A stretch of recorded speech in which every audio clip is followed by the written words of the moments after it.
Gentleness is an occasion for sensory celebration. Tact in the tactile, touch, perfumes, sounds, all opening access.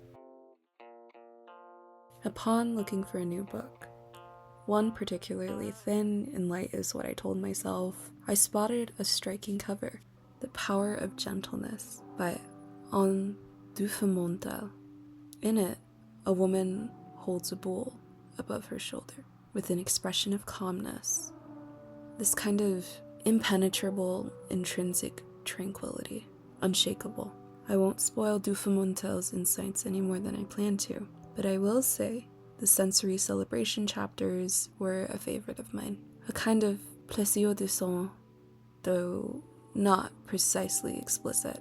For example, take Dufamontel within the book cites that language's non-familiar element within the familiarity of it is what makes it gentle, that it's not a quality of being, but of pure presence.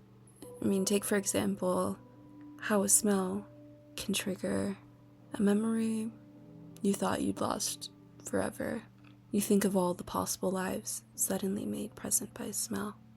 And take music as another example, a kind of direct translation to gentleness, or image, the entrance to gentleness.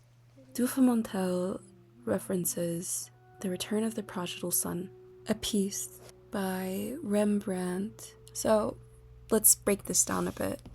Oxford defines prodigal as a person who spends money in a recklessly extravagant way, and Rembrandt's rendition is exactly that. It's based off of a biblical parable, but you see a father comfort his son, a man once rich and wealthy in his appearance, now returns disheveled on his knees and scruffed, and the faces of everyone around him are warm and of the same calmness I spoke of earlier. Now, I want to take this as an opportunity to explore sensory celebrations within film.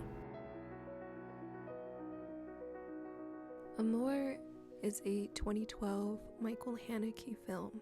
Its titular characters follow Georges and Anne, a seemingly normal couple. In the all-knowing Haneke fashion, world building is natural. Now, as the title alludes to, Amour is a story about love. In several interviews, Haneke denotes the theory that this film is a representation of aging and all that encompasses it. Thema, also ich will den Film auch nicht festnageln lassen auf einen Film über die Altersproblematik, sondern es ist ein Film, denke ich, über Liebe und über, wie der Titel ja sagt, und über den Umgang mit dem Schmerz eines Menschen, den man liebt. Das ist eigentlich das, was mich interessiert hat, nicht die Altersproblematik als solche. Haneke argues this is just another film about love, about another person and their human experience. It becomes apparent throughout the progression of the film, Anne begins to lose her cognitive abilities after suffering from a stroke.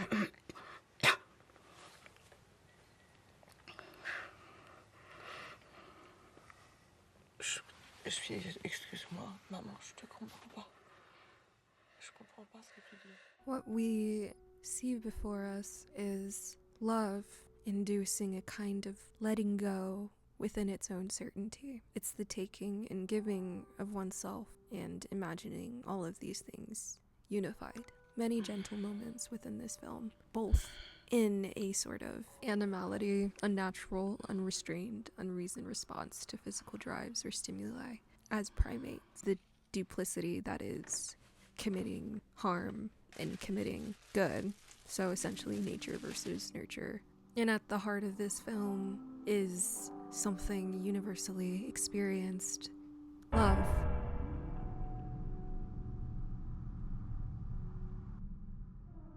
And Antichrist is a 2009 Lars von Trier mindfuck. I mean, to be fair, all of his films are, but I found this one particularly hard for me to get behind. Antichrist explores grief. Protagonists of the film have no name. Even within the script, they are merely referred to as he and she. In that regard, the viewer is left distanced from the characters. Yet, within the first opening cuts of the film, are we also immediately made a part of their world. We refer to the cabin as Eden. Putting all these biblical contextualizations together, I can't help but feel that we are watching the unraveling of sin before us. Cyclical nature, humanity's fault. What I appreciate about Antichrist is the gentleness that is born within ambiguity. I don't think about you when I write it or when I direct it. No, more abstract films are films that I really like. So in that sense, I'm quite happy with the film. I don't know if it's the film I'm the most proud of. It has something to do with Lars reading Nietzsche's Antichrist. Maybe it has to do with it being a catchy title. Maybe it has to do with Lars talks about the world that he makes in this movie is a world that's a nature that's created by the devil rather than God. So a malevolent nature. Right. So this is Eden gone mad. That's right. Penumbra, the particularly shaded outer region of the shadow cast by an opaque object. It doesn't give us answers, but it gives us questions.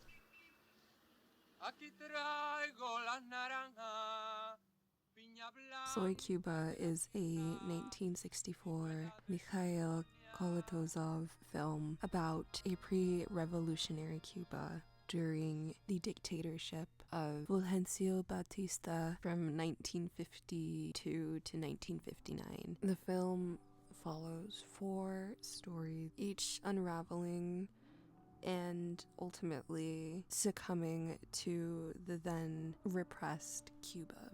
We see students arrested and the lives of some taken. Dufamontel makes it abundantly clear that gentleness has always inherently been political, and Soy Cuba is a beautiful on-screen depiction of such. Many of our characters are actively involved in Fidel Castro's 800 guerrilla warfare troops. In one story, a man who resides in a pretty remote area with his family is approached by an armed soldier. Of course, he's alert and asks him why he feels the need to do what he does. Later in the film, the same man has lost his family and joins one of Castro's coups. Gentleness does not bend, it does not sway. In this film, probably weakest part is the script. Probably. Okay, yeah. Probably. And most beautiful part of this film, it's a cinematography itself. Absolutely. Script, very sincere, believe me. We don't think about any political profit, how it will look in eyes of Fidel himself or eyes of our government. We are not thinking about it. We're doing it very... Skräck.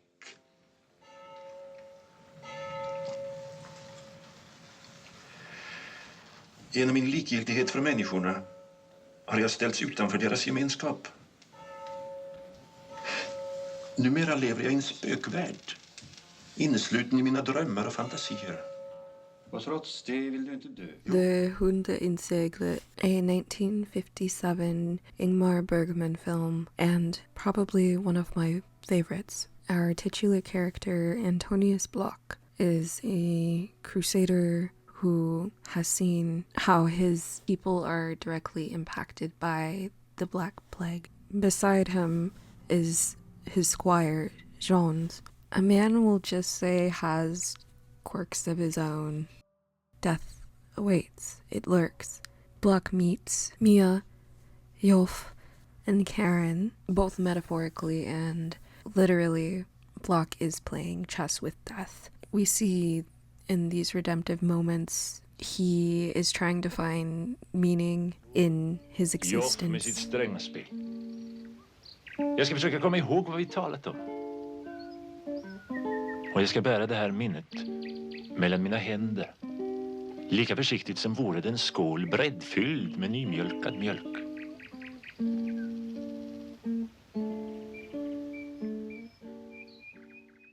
Being gentle with objects and beings means understanding them and their insufficiency, their precariousness, their immaturity, their stupidity.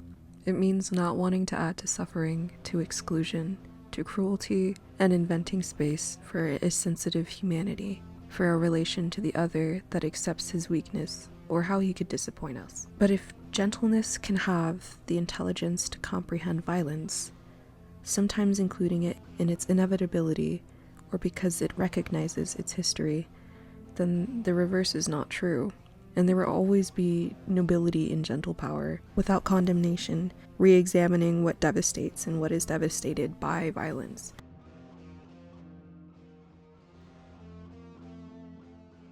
While we are on the subject, I find it imperative to bring up Persona, Bergman's 1966 magnum opus, in my very humble opinion. A nurse by the name of Alma is set to take care of Elizabeth Vogler, an actor who seems perfectly healthy yet won't speak. The two eventually go away on a trip. While they're away, so much gets kind of lost in blurbs and drunken speeches and vows and anecdotes of experience, and again comes the theme of ambiguity here. You're not going to get a distinct, outright answer from Persona. It is a film that invites the viewer to participate in interpretation.